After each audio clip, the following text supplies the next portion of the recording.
Good morning. Welcome to Market Today by ECTRA Arulrajhan. Today is 28th December 2022. ஒவ்வொரு நாளும் pre market information கூட share பண்ணிக்கிறோம். இன்றையோட தகவல்களை பார்க்கலாம். நேற்று முடிந்த அமெரிக்க சந்தை அப்படின்னு பார்த்தீங்கன்னா டவ் ஜோன்ஸ் வந்து பெரிய மாற்றம் இல்லை 0.1% என்ற அளவில் ஏற்றத்தில் முடிந்திருந்தாலும் கூட S&P 500 0.4% இறங்கி நாஸ்டாக் ஆனது மிகப்பெரிய அளவில் அதாவது -1.38% என்ற அளவுக்கு இறங்கி இருக்கிறத பார்க்கிறோம். ஆகவே சந்தைக்கு அப்படின்னு பார்க்கும்போது ஒட்டுமொத்தமா பார்க்கும்போது இது இறக்கத்தின் அறிகுறியாகத்தான் எடுத்துக்கொள்ள வேண்டும். அடுத்து ஆசிய சந்தைகள் அப்படின்னு எடுத்துக்கிட்டீங்கன்னா இதுல ஹாங்காங் சந்தை மட்டும் ஓரளவுக்கு ஏற்றத்துடன் வியாபாரமாகி வருகிறது. மற்ற எல்லா முக்கிய சந்தைகளும் ஜப்பானோட நிக்காய் ஆகட்டும், சவுத் கொரியா காஸ்பி ஆகட்டும், சீனாவோட ஷங்காய் ஆகட்டும், தாய்வான் சந்தை எல்லாமே இறக்கத்தில் துவங்கி தற்போது இறங்கிய வியாபாரம் ஆகி வருகிறது. நம்மளுடைய நிப்டின்றது சிங்கப்பூர்ல எக்ஸ்சேஞ்ச் நிப்டி என்ற பெயரில் வியாபாரமாகிறது. தற்போது அதுவும் பாத்தீங்க அப்படின்னு சொன்னா கிட்டத்தட்ட 70-80 புள்ளிகள் வந்து இறங்கி துவங்கி தற்போது வியாபாரமாகி வருகிறது. ஆகவே இன்னைக்கோட ஓப்பனிங் அப்படின்றது கேப் டவுன் அப்படின்னு சொன்னாலும் கூட இந்த கேப் டவுன் அப்படின்ற இடத்துல இருந்து மார்க்கெட் ஓரளவுக்கு பவுன்ஸ் ஆகிறதுக்கான ஒரு வாய்ப்பு இருப்பதாக நம்ம பார்க்கிறோம். அதையும் நம்ம கவனத்துடன் கையாள வேண்டும். நிப்டியோட ரேஞ்ச் அப்படின்றது 17,800 அப்படின்றத இப்போதைக்கு அது மெயின்டைன் பண்ணிட்டு இருக்கிறது நம்ம பார்க்கிறோம்.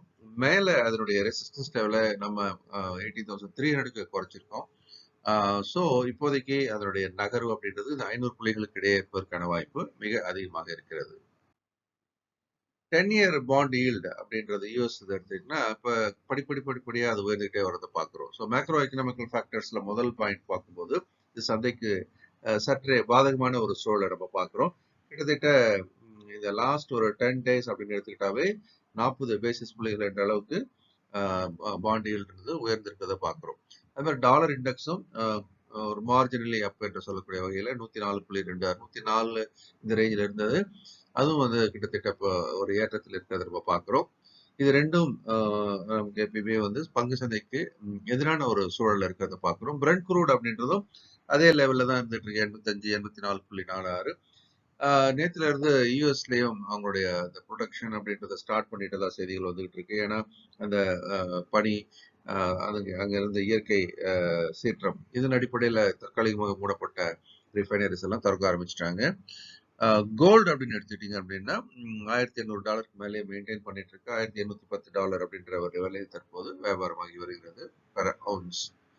யூஎஸ்டி ஐஎன்ஆர் படிப்படியா வலிமை கொண்டே வருவதை நம்ம பார்க்கிறோம். ஏறக்குறைய சமீப காலங்கள் எடுத்து பார்த்தீங்கன்னா 82.4ல இருந்து படிப்படியா நகர்ந்து 82.83 அளவுக்கு வந்திருக்கிறது. தொடர்ந்து நம்முடைய ரூபாயானது டாலருக்கு எதிராக வலிமை குன்றி வருவதை அது காட்டுகிறது. எஃப்ஐஸ் அப்படின்னு எடுத்தீங்கன்னா தொடர்ந்து விற்பவர்களாக இருந்து கொண்டு வருகிறார்கள். தற்போது கூட பாத்தீங்க அப்படின்னா 867 கோடி என்ற அளவிற்கு விற்றிருக்கிறார்கள். டிஐஸ் வந்து கடந்த சில தினங்களாக ஒரு அக்ரஸிவ் பையிங் என்று சொல்லக்கூடிய வகையில வாங்கியிருந்தாலும் கூட இப்போதைக்கு வந்து 621 கோடி என்ற அளவுக்கு வாங்கியிருக்கிறார்கள். ஆனாலும் சந்தையானது ஒரு பலமான ஏற்றத்தில் இருப்பதற்கான ஒரு காரணத்தை நம்ம பார்க்கிறோம். அது வந்து ஒரு ஷார்ட் கவரிங் என்ற அடிப்படையில் தான் பெருமளவு சந்தை ஏறியதாகவும் நம்ம எடுத்துக்கொள்ள வேண்டும். கேண்டில் ஃபார்மேஷன் அப்படின்னு சொல்லும்போது இப்போ வந்திருக்கிற ஒரு கேண்டில் அப்படின்றது ஒரு ஹேங்கிங் மேனாக இருக்குமோ, அதாவது ஒரு ஹேமர் என்று சொல்லக்கூடிய அமைப்பை கொண்டிருந்தாலும் கூட ஒரு ஏற்றத்தின் முடிவில் வரும்போது அது ஒரு ஹேங்கிங் மேனாக கருதப்படும். அது வந்து அதன் பிறகு வரக்கூடிய இறக்கங்கள் அப்படின்றது சந்தைக்கு வந்து ஒரு அடுத்த கட்ட இறக்கத்தை நோக்கி நகர்த்தும் என்ற ஒரு எதிர்பார்ப்பு உண்டு. அதனால இது ஒருவேளை இன்னைக்கு சந்தை ஏறி முடிந்தால் இது ஹேமருக்கான ஒரு பவரை எடுத்துக்கொள்ள முடியும். ஆனால் இன்னையோட க்ளோசிங் அப்படின்றது வந்து இந்த நேற்றைய க்ளோசிங் கீழாக முடியும் போது இது வந்து சந்தை இறங்குவதற்கான அறிகுறிக்கான ஒரு கேண்டலா கூட எடுத்துக்கொள்ள வேண்டியிருக்கு. Options trading for living OFL mentorship program 2 January 2023ல ஸ்டார்ட் பண்றோம்.